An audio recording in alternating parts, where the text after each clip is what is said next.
2015 regular meeting and the March 4th, 2015 special meeting.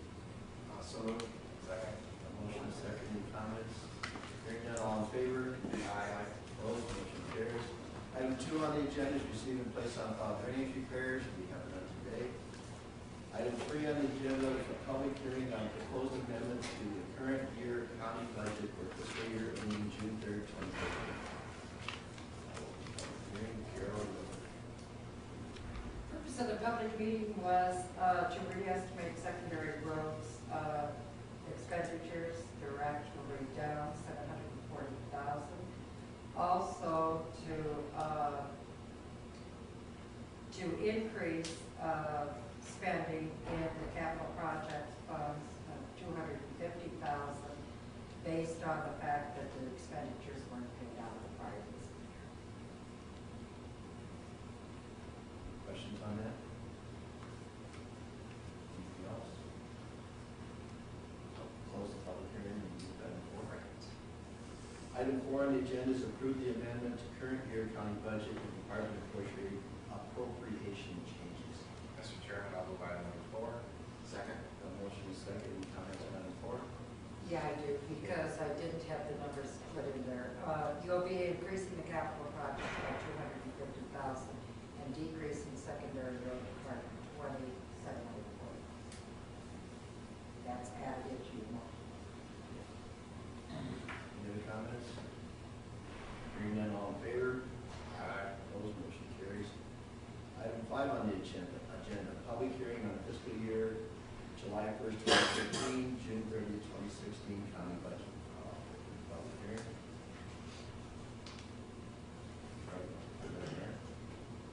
Essentially, not really a whole lot of changes within it. County-wide levy decreased about $1.50 per thousand. And the rural levy increased 36 cents per thousand. Total increase in expenditures was about $277,000. With the budget, of course, with the adoption of the budget, you're certifying the tax levies for next year, and you're approving the elected officials' salary recommendations, which you can plug in and reduce the 0.5%, sorry. Sorry. With that, there's any more questions? Any questions on the budget? No written objections were received. Okay, I'll close the public hearing and move on to item 6. Approve adoption of fiscal year July 1st, 2015, June 30th, 2016 budget and certification of taxes. Mr. Chairman, I move the budget. I'll second. A motion is second. Any further comments? Hearing none, all in favor? Aye. Opposed, motion carries. Item 7 on the agenda is accept and place on file the resignation of Catherine Palmer, RN, effective March 13th, 2015. Mr. Chairman, I'll move item number 7. Second. A motion is second. Any comments? Hearing none, all in favor? Aye. Opposed, motion carries. Item 8 on the agenda, approve wage increase for correctional officer Jackie Zakier to $15.34 per hour effective March 9th, 2015. Mr. Chairman, I'll move item 8. I'll second. A motion is second. Any comment on the raise? Hearing none, all in favor? Aye. Opposed, motion carries. Item 9 on the agenda, approve merit pay increase for Jenna Carlson to $1,113.87 every 2 weeks effective pay period date April 17th, 2015 for recommendation of Jessica Warnemont, Child Support Recovery Unit Supervisor. Mr. Chairman, I'll move item number 9. Second. Motion is second. Any comments? Hearing none, all in favor? Aye. Opposed, motion carries. Item 10 on the agenda, receive and place on file annual manure management plan for MAC South, MAC East, in Section 30, Roland Township. Mr. Chairman, I'll move item 10. Second. A motion is second. Any comments? Hearing none, all in favor? Aye. Opposed, motion carries. Item 11 on the agenda, cancel public hearing on first consideration to amend the zoning ordinance as set at last week's meeting.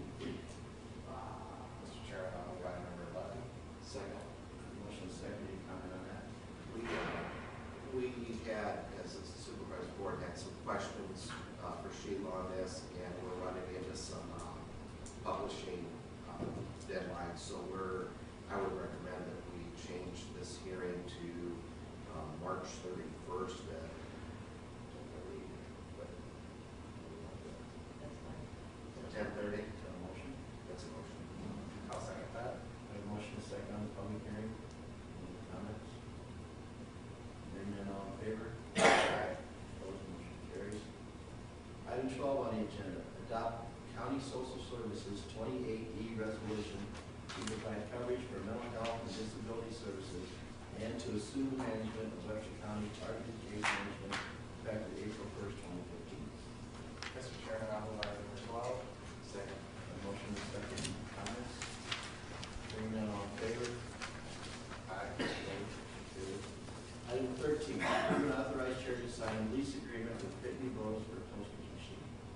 Mr. Chairman, I move item 13. Second, Mr. Chairman. A motion and a second, is that our postage machine there? Yep. A motion and a second, any comments? Hearing none, all in favor? Aye. Opposed, motion carries. Item 14, receive and place on file Community Family Resources and the Richmond Center's auditors report and financial statements for year ending June 30th, 2014. Mr. Chairman, I move item 13. Second. A motion and a second, any comments? Hearing none, all in favor? Aye. Opposed, motion carries.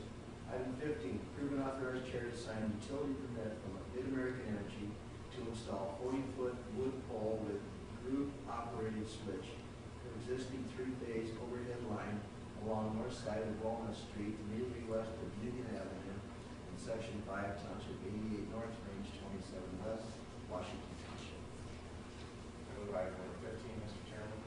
Second. Motion is second, any comments on that? Hearing none, all in favor? Aye. Opposed, motion carries. Item 16, approve and authorize chair to sign a utility permit for Mid-American Energy to install 40-foot wood pole on both sides of 250th Street for overhead primary extension of new customer at 2112 250th Street, Section 24, Township 88 North, Range 29 West, Elkhorn Township. Mr. Chairman, I move item 16. Second. A motion and a second, any comments? Hearing Any questions? hearing no comments, all in favor? Aye. Opposed, motion carries. Item 17, approve and authorize chair to sign utility permit from Frontier Communications to install approximately 600 feet of fiber optic cable along west side of Nelson Avenue to Army Reserve Armory at 1627 Nelson Avenue, in Section 5, Township 89 North, Range 28, West Cooper Township. I move item number 17. Second. Motion is second, any comment on that? I'm going to make a quick comment, just a little here, and it's not a question even. I was just going to say to the public, we kind of run through some of these things with the utilities, but Randy does a very good job of checking these and approving these. So sometimes, I don't know, to you out there, it maybe seems like we breeze through them, but they've been thoroughly checked by Randy, and if he has any questions, he brings it to us, and it's usually no problem. I mean, they submit, they fill out the standard utility permit, they provide a drawing, they provide a contact information, and if there's any questions, I call them.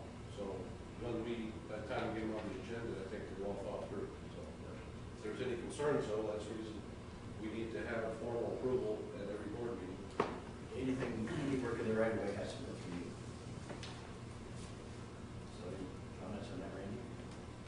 You know, this, everything's in order, so I don't take any exception to the request. Any other comments? Hearing none, all in favor? Aye. Opposed, motion carries.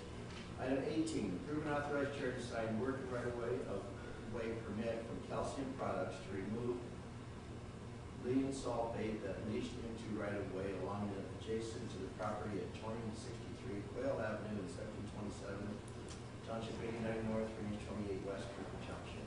I move item number 18. Second. And motion is second. Comment on that? Yeah, I guess I came aware of this not too long ago, but a week ago. The manager, I don't have his name in front of me, from Calcium Products. I believe this started last year. The water, the city extended the water main, and they trenched it in going south along the west side of Quail. The story goes that Calcium Products uses lignin sulfate, which is, I call it tree sap for swine. In their processing, which pelletize the products. I suppose it helps glue the pellet together product must have escaped from the container, went into their leach field, overtaxed their leach field and flowed into the ditch. My understanding that Jack Bradley is the deceased sanitarian, was working with them, and nobody told me about it. I mean, the lignin is non-toxic. It's just that it will kill the vegetation and whatever. And then I think then maybe the DNR got involved a little bit, and then the landowner to the south, which is Certainty, was concerned that action wasn't taken as quickly. So they finally called and they need to get in there to dig it out. And basically we're giving them a permit to go on the right way to remove the lignin that flowed in the ditch. They're going to skim it off. I'm not sure what they're going to do with it, but they'll get it out of the road right away. And then they'll later in the spring, they'll probably have to reshape and reseed the ditch. And that permit, our permit, does say that. So that's kind of a long explanation. But I have to admit, I was well aware of the water main project and everything else, but I wasn't aware that there was any problem with liquid sulfate reaching into the right of way until about a week ago. You think it was toxic? Yeah. Any other questions on that? Hearing none, all in favor? Aye. Opposed, motion carries. Item 19 on the agenda, approve application and permit from Dino's Road Dust Control to apply a dust control treatment in 2015. Mr. Chairman, I move item 19. I'll second. Have a motion and a second. Any comment on that, Randy? They submitted their $50 permit fee and their certificate of insurance. And I think on that permit it says what kind of product I don't have in front of me anymore. So by you approving it, you're authorizing them to apply this product on public roads. How many different companies do we have to do that? One less than last year, the way it sounds. We had 5 last year. It sounds like Edwards from Hampton will not be doing it this year. So this will make 2 approved when you're done with your next motion. And then I just received one from Jericho, and Edwards is not going to do it, and maybe Pro Co-op on Hokie will apply. So that'll maybe give 3 or 4 options to the taxpayer. And the residents contact them individually? Yep, it's all direct contact. Our participation is prepping the road prior to the application. And you've used these companies before, we've had. Yeah, they're several years in a row, Dino's, and the next vendor is Heffron's been here about 3 times, 3 years in a row. Any questions for that? Hearing none, all in favor? Aye. Opposed, motion carries. Item 20 on the agenda, approve application and permit from Heffron Services Incorporated to apply dust control treatment in 2015. Mr. Chairman, I move item number 20. Second. A motion and a second, any comment on that? Hearing none, all in favor? Aye. Opposed, motion carries. Item 11, we have to wait till 11 a.m. for Walmart Blue Cross Shield Food Service renewal presentation. So we'll continue on with citizens' opportunity to address the board with items on the agenda. Board of Supervisors Committee reports. I have a couple different things. Some people may be aware that the route for RAGBRAI has been announced for the rural areas, not in Fort Dodge, which we don't have anything to do with anyway, but it'll be coming in through Clare, down what I call the Boys Ranch Road, Highway 7 to 169, and then down 169 to the Carl King Loop, and then into town. And then leaving town, they'll be leaving from all around the high school area, going out 10th Avenue North, jogging down to Duncan, and then over to Webster City. So, so that kind of tells us where they're going to be in the county. If anybody has any concerns or anything about what's going to go on county property, anything, make sure you give me a call. But they're pretty well just going to be in and out of county roads. The sheriff will be dealing with traffic along with others, and Randy will be dealing with roads. So anyway, that's moving along as far as the county portion is concerned. Also might indicate we are closed on the applications for the emergency management new coordinator there. Very pleased that I believe 30 people applied for that position, so that's a lot of people. with home-based Iowa, it was mentioned the other day, Keith spoke at that, where we're trying to promote VA or veterans to come here. I was very happy breezing through the applications that there's a number, I come up with 5, 6, 7 of retired veterans that are from out of state that have applied for this. So that was good to see, plus I think a lot of good applicants. So I'm very excited to get that position filled. The sheriff and his committee has a hard job ahead sifting through them. But I just wanted to mention we're moving forward with that, and hopefully we'll have somebody, in the next few weeks, actually back in that position. And then the other thing I wanted to comment on, and maybe Mark would, but I was reading the newspaper this morning, and there was an article about the Grail plea hearing continued. It states in there something along the lines that it's been recently become apparent that the involvement of the Webster County Board of Supervisors has created conflict of interest for the county attorney's office. I think that's misworded. I don't think that's incorrect representation whatsoever, that this board has caused any conflict with that. I don't know personally the reason why it got turned over to the county attorneys or the state attorney general, but just from a personal standpoint, I think that statement was incorrect, and don't want to continue the pissing match with the county attorney's office, but Merrill, may I just say that is the exact wording on the legal document. That was not the messenger's wording. Okay? All right. no problem. And I'm not trying to put blame anywhere, but I don't agree with it, and I want that to be out. Okay. So, that's all I have. Do you want to talk about the generator? We're moving on with that. That's here. Oh, yeah, the generator project, as anybody on First Avenue can see, it's about 5 times bigger than any of us thought it would be, but the generator's been placed, the junction boxes in the alley have been placed, so hopefully in the next week or so, we'll have a new generator that will control all of the LEC building and the heat and IT in this building, so that's a big improvement.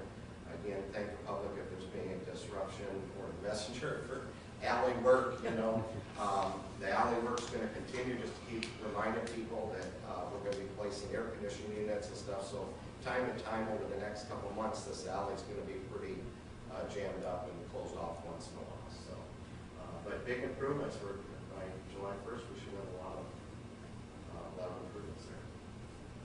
Mark, No, not a whole lot. We'll be on at ISAC this week. Most of the elected officials will be going down to trainings down in Des Moines Wednesday, Thursday, and Friday.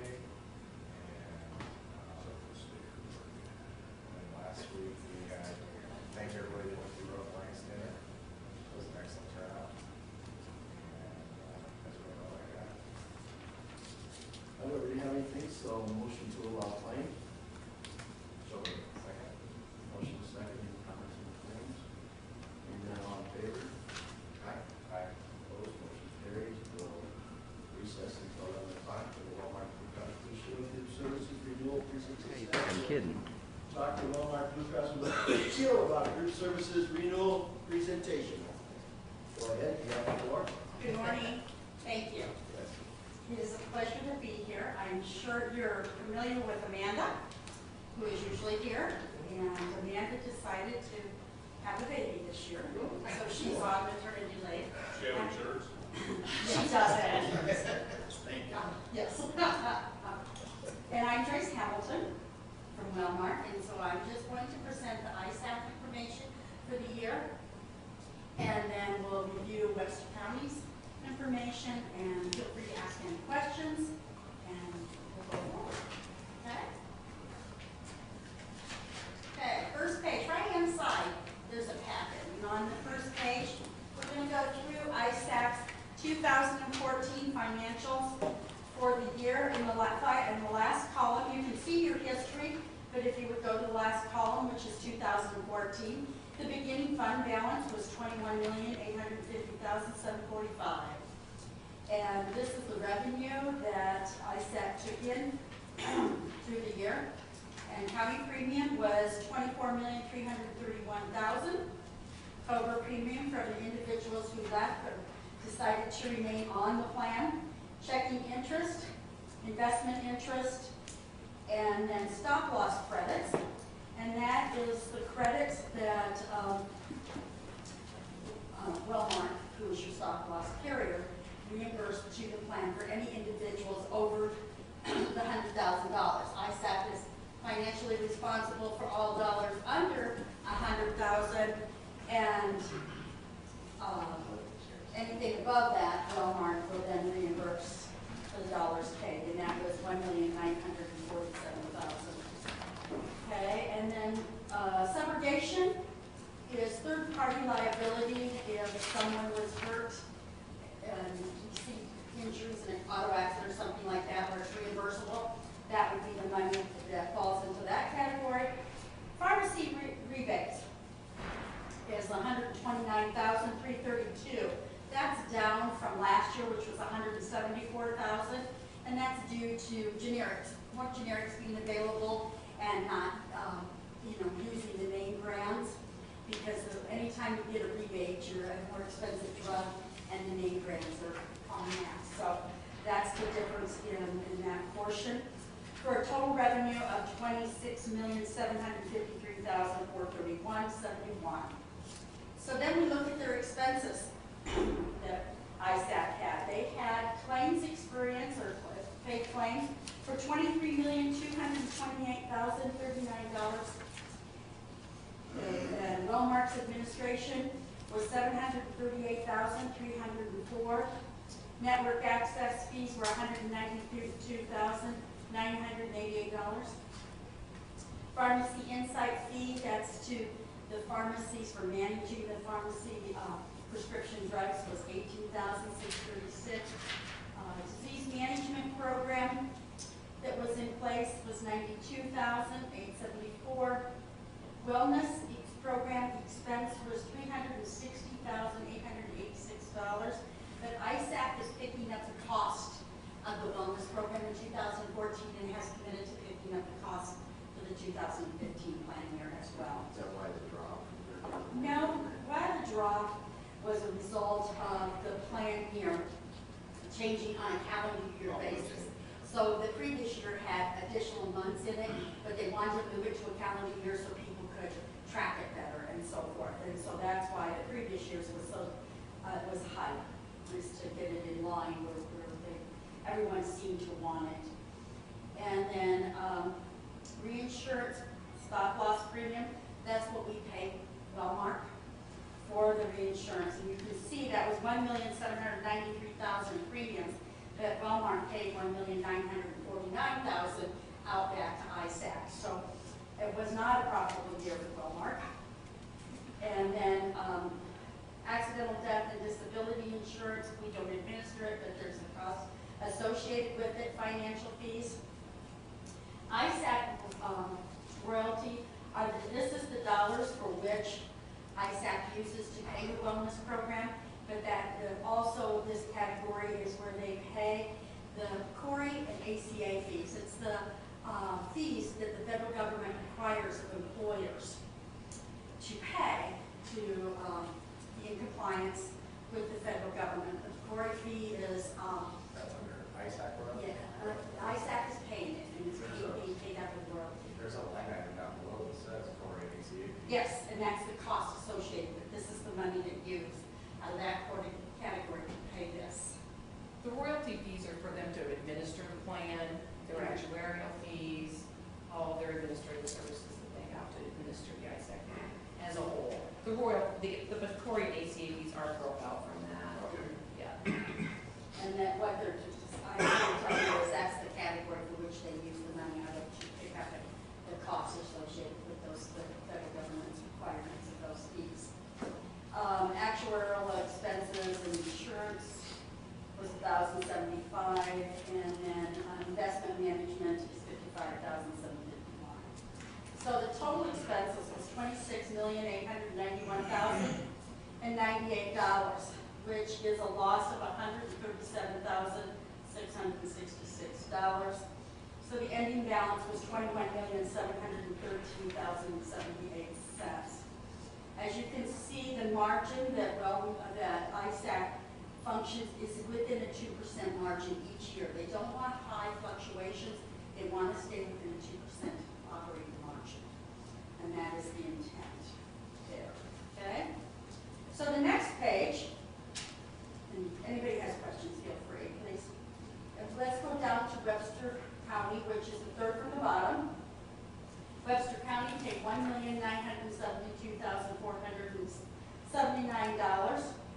The expenses, the counties for the employees was $1,641,698 for the charges for the expenses of 7/113 to 6/30 of 14, and then 7/113 to 7/30 of 14 was an additional $138,432 for the runout for incurred in that time period, for a total of $1,780,131, which is $192,347.44 below what you paid in premiums. So your ratio is 90 cents. So every dollar you pay in premiums, your employees really only spend 90 cents of that, and that's the ratio. So you had a very good year. In fact, you will see that you had several very good years. So we'll get into that in a little bit. So the next page is the future. In the last column, you will see the 2016 and how they're going to begin this. Same type of each item. Your revenue, the beginning balance is $21,293,571, and the premium that they anticipate from the counties is $28,080,752, and then the COBRA, their estimations and investments and stop loss credits and so forth as they take it down, pharmacy reimbursements, for a total revenue of $30,355,052. So the expenses are very similar as well, $25,913,729 with a network access fee of $769,728, and network access is $204. Walmart's is $769,728. Network access is $204,543, and pharmacy inside $41,000. Once again, the wellness program is going to anticipate $360,000, and your insurance, all your other additional insurance. We can just keep going down for a total expenses of $30,574,778.96, which they anticipate a loss of $219,726.27 for 2016. So your ending balance will be $21,073,845. Or ISACs will be annualized IBNR, that's incurred but not reported. Those are plain dollars that they anticipate. Their actuarial staff calculate that for them, and their staff has over 30 years of experience. So that's, once again, they're staying within that 2% margin is the intent. And maximum additional liability they could anticipate is the $4,328,000 for a potential net reserve. In a worst case scenario, ISAC is saying we will still have on reserve $14,671,369, and that is just to assure everyone there is money there to pay these claims. Okay, and the ratio that they intend to have is 1.72. So I do want to tell you that ISAC is required to maintain 25% of the premium in the reserve at all times, and they have to report to the insurance department in the state of Iowa on a quarterly basis on their finances. Any questions there? Next page is the different benefit designs that are available through ISAC for the counties. Webster County selected 11. That's has been selected for all employees, and that's $2,000, $4,000 deductible at this time. Okay. Next, following page is page 6. This is Webster County's history for how you've done. You joined ISAC in 1988. And you have been with them, so we looked at 2014. Once again, your ratio, I go with the county's ratio. It tells you what your income was, what you paid, what your expenses were, and then your ratio for each year. Then it breaks it down. ISAP calculates for a 3-year period, your ratio is 88 cents, and for a 5-year, it's 90 cents. Yours has been the best I have seen. So congratulations, Webster County, you've done all right. And we'll talk about that, and you will see the advantages of performing well. Next page is, once again, the total, it's a breakdown of what you pay and your expenses for just Webster County, and the overall, the average contract, and that's what I want to bring to you. Average contract per month is $180. Contract means employees. Your annual cost per contract is $9,889.62. ISAC's is $12,589. That's what ISAC has paid out per contract. So you can compare Webster County to ISAC's. Okay. The following page is the wellness and your experience adjustment for rates. If you go to Plan 11, which is at the bottom of the page, we'll kind of go through that. Your experience adjustment is a 10%, and your wellness adjustment is a 5%. So how you calculate that is you take there is 366 single individuals on Plan 11. You get a credit of $63 for your experience and a credit of $32 for your wellness. So your rates for 2015-16 year will be $538 for the single, and your premium for the family is calculated in the same manner, $1,422 with a credit of $142 and a credit of $71, which is $1,209 for family. That's what you can anticipate being ISAC. Okay? The next page is your discount history, just how you have performed over the years. Is just a summary of what you've already seen, that this year is 90 cents, the previous year was 88, and 90 cents for the 5-year average, on 5 years for the credit. So on page 11, once again, there's your rates. You compare your rates, you can, if you so desire, with the other counties that are within ISAC. There's 23 counties that make up ISAC. And you can see Webster County has one of the best rates on the page. Okay. So, page 12 is the wellness program. It's a little bit of history of the wellness program and how it works. And in 2014, the wellness program, and 15, the wellness program will remain the same as it is for 14. Your employees are eligible for $250 in cards, credits for participating. It is $100 for doing the preventative physical and then completing the wellness assessment. And then for completing the wellness activities, it's $50 per activity for a maximum of 150, and these are the activities that are available.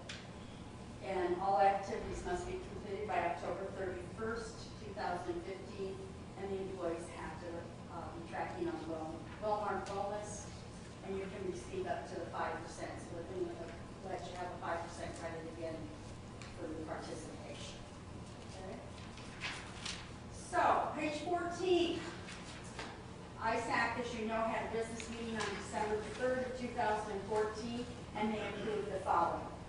They approved and recommended a base rate increase of 8.17%, the approval adjustment, and the specialty prescription drug program, and we'll talk about that in a minute.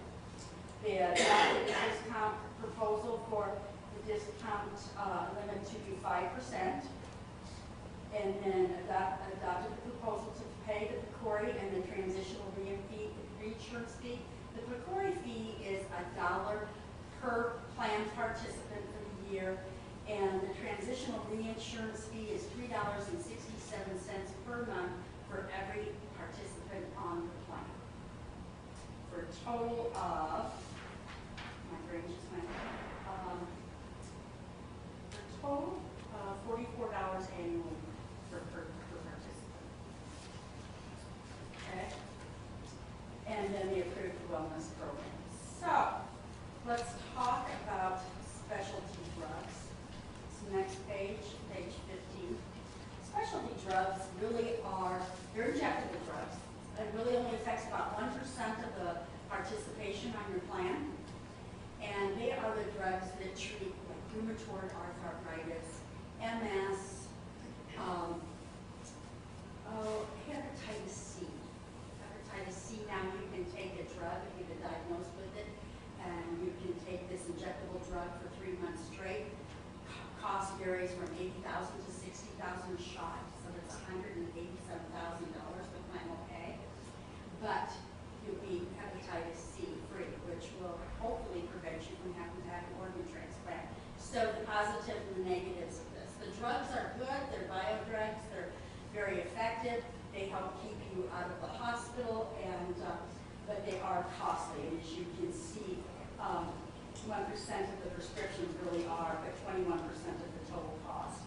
So you can look at the specialty drug in comparison to the other drugs. And on the left-hand side of your folder is a little pamphlet that talks about specialty drugs too, which will more details. Absolutely, thank you, Ken.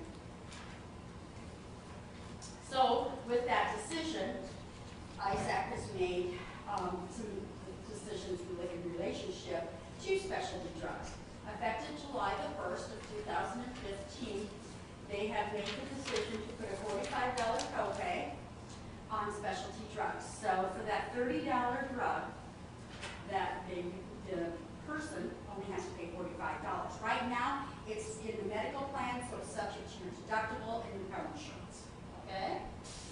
So this is now July 1st, it will go to $45 copay, but you must use the Hy-Vee Pharmacy Solutions or Caremark Specialty Pharmacy. This is mail order. These drugs are really expensive and they have a short lifespan on them. They expire. So your local pharmacies don't usually have them on stock. So these two vendors are preferred vendors, but will mail these drugs to the individual's homes or to their place of business. And that's how it's taken care of. And if they're on these drugs, they're familiar with it, or probably are already using these two, because these are who Wellmark works with. And we will do a mailing to all effective members, not to everybody, so that they have a heads up that this is coming and they need to make arrangements with their doctor if they need to change vendors. So they will figure that. Also, ISAC would like you to think about this. There's currently all of your prescription drugs are on the Blue RX Complete plan, where 99% of the drugs are covered under that plan.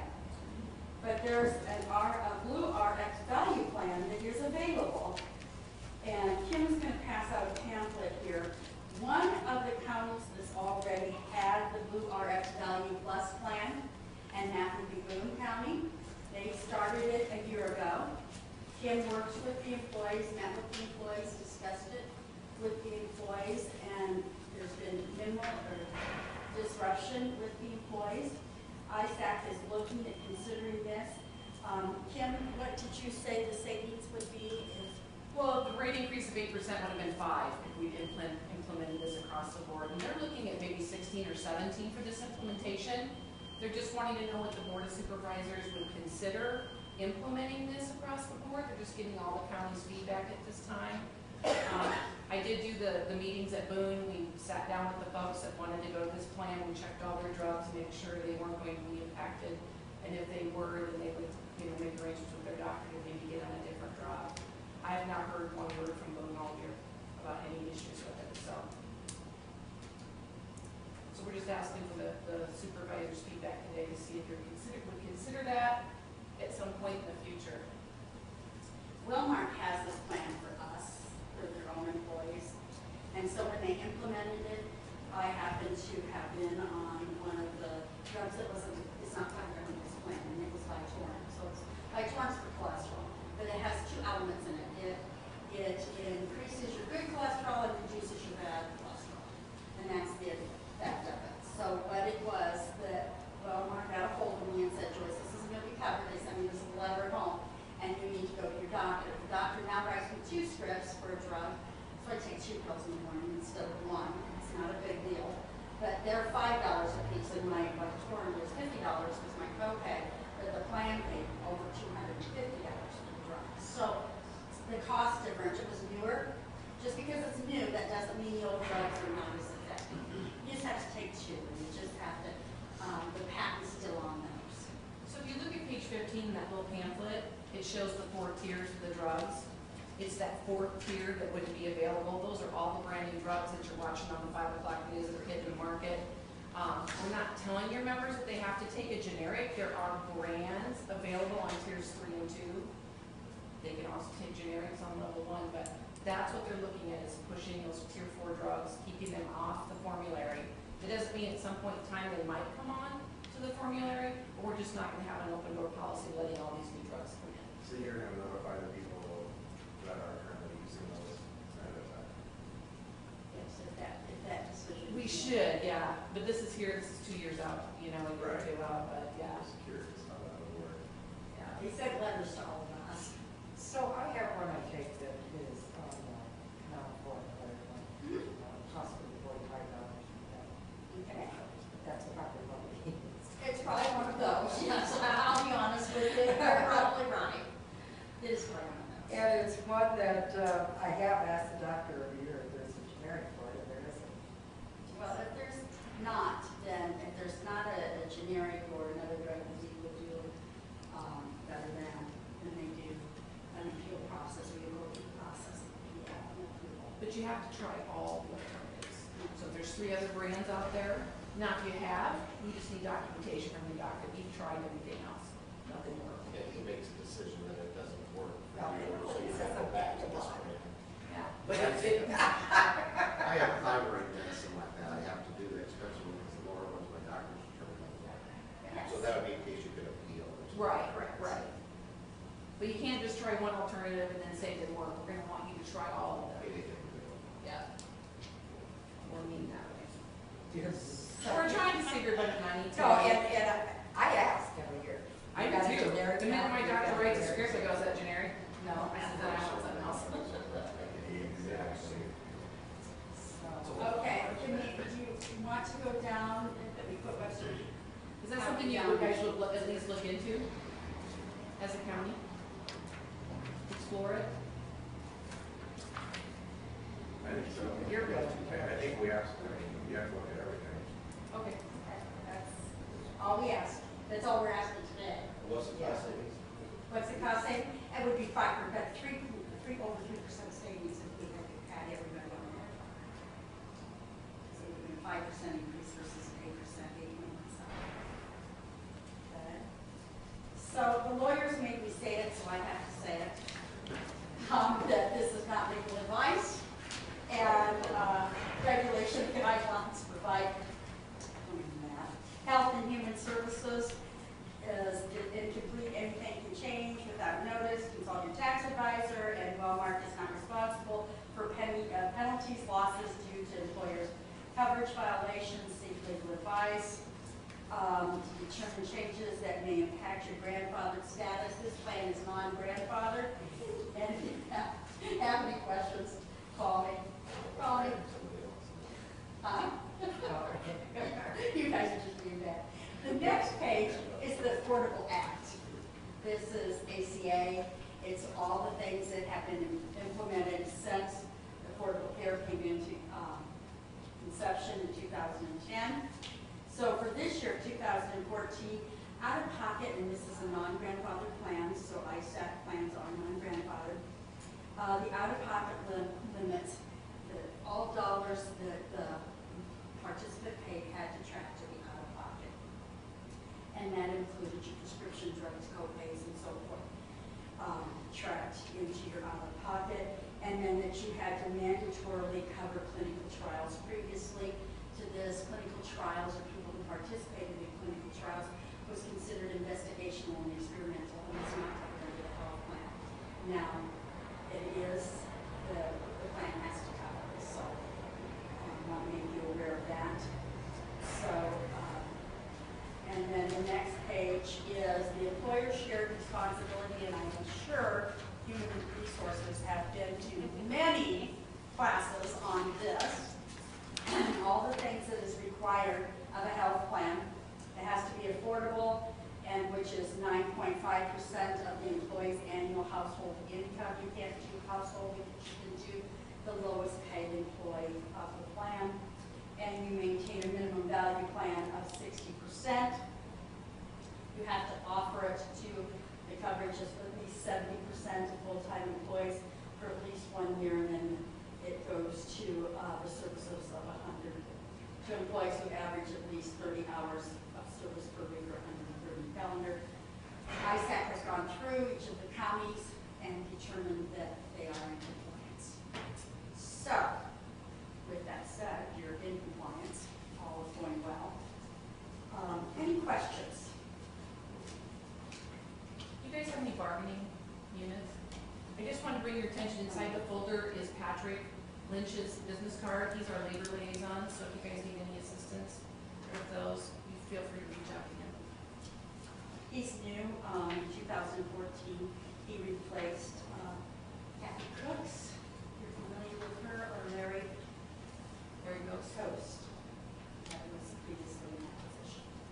Thank you, folks. Thank you very much. We'll be here for questions.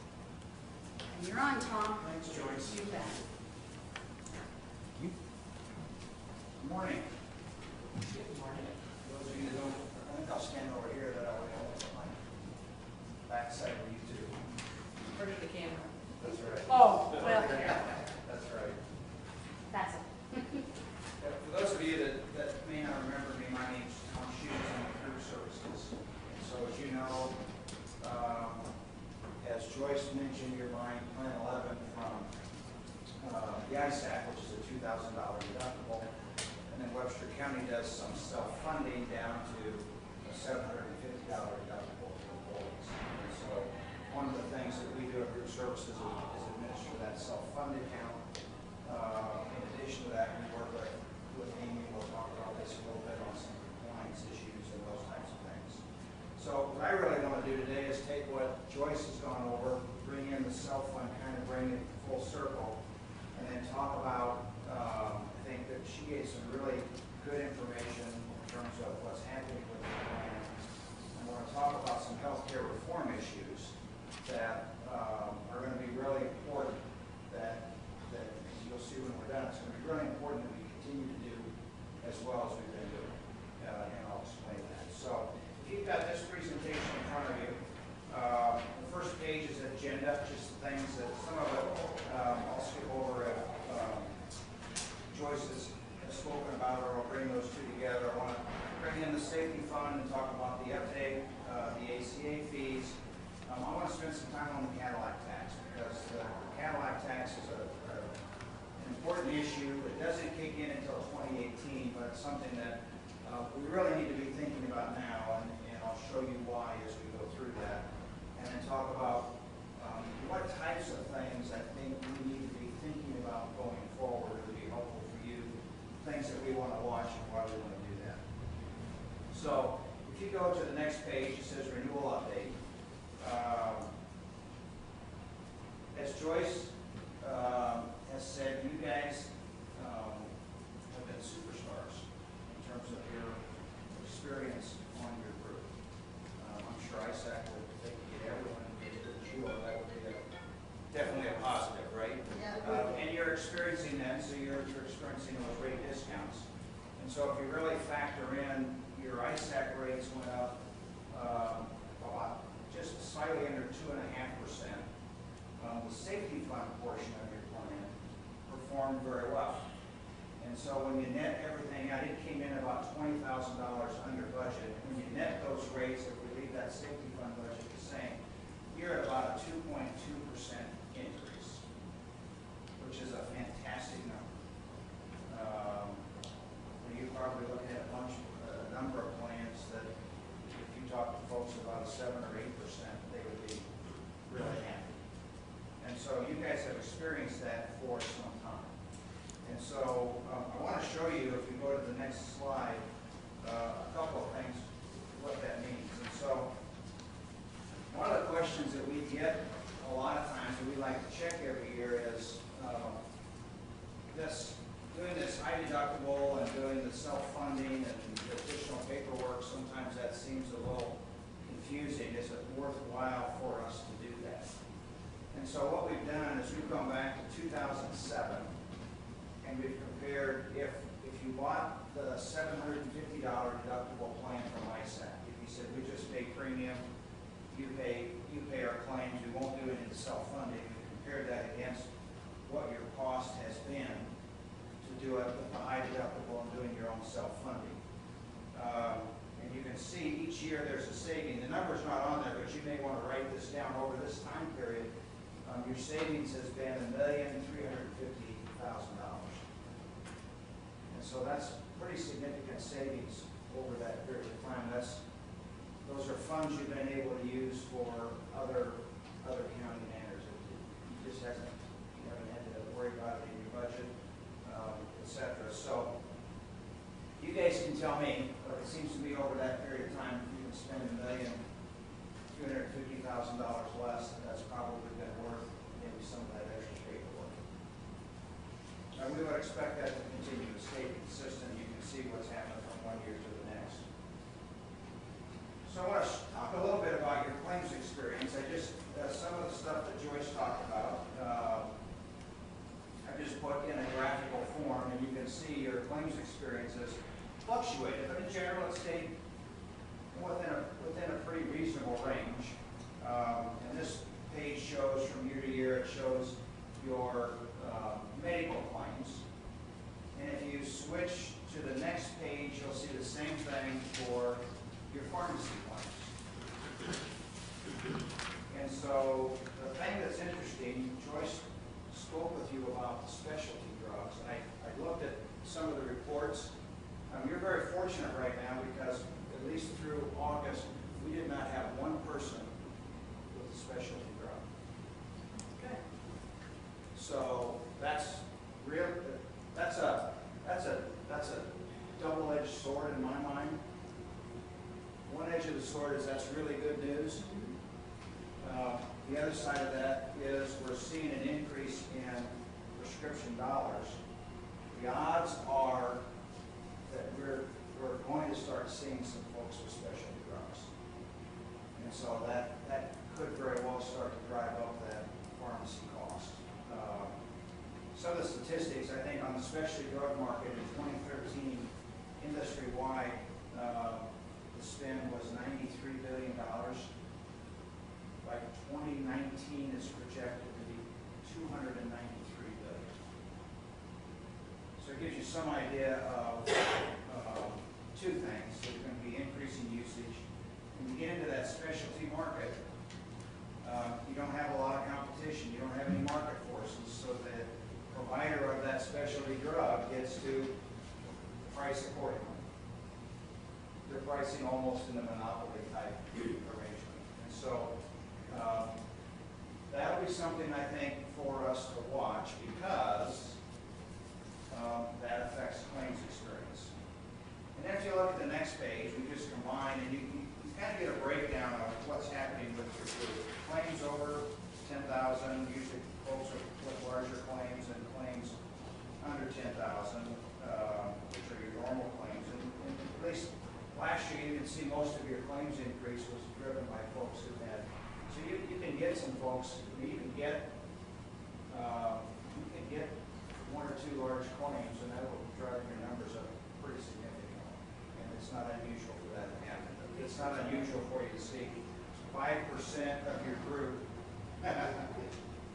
You look pretty healthy, Brad, with a large He's claim. pointing at himself. All our problems are.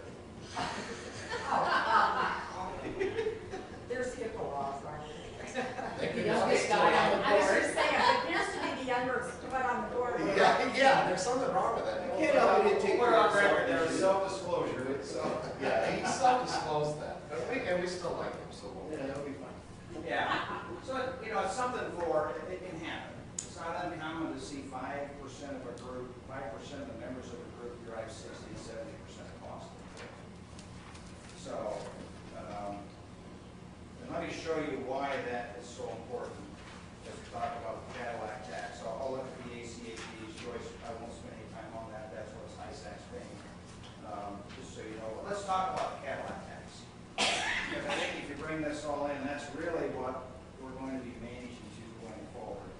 And so we're going to talk about what it is, how it impacts us, and we've done some projections on what Cadillac tax liability could look like on your group. And you've got actually a very good picture, but I want to share with you why keeping this good claims experience is going to be crucial. And so Cadillac tax is basically a tax. If you go to the next page, it's a 40% excise tax. And what happens is, based on what we know now, it starts in 2018, and the federal government has established thresholds. And the threshold for people with single coverage is $10,200, and for people with family coverage is $27,500. What you compare against that threshold is your annual cost. And if your annual cost for single coverage is above $10,200, then for every dollar that you're above that threshold, you're going to pay 40 cents in tax. Same thing on family. If your family annual cost is above $27,500 in 2018, then you're going to pay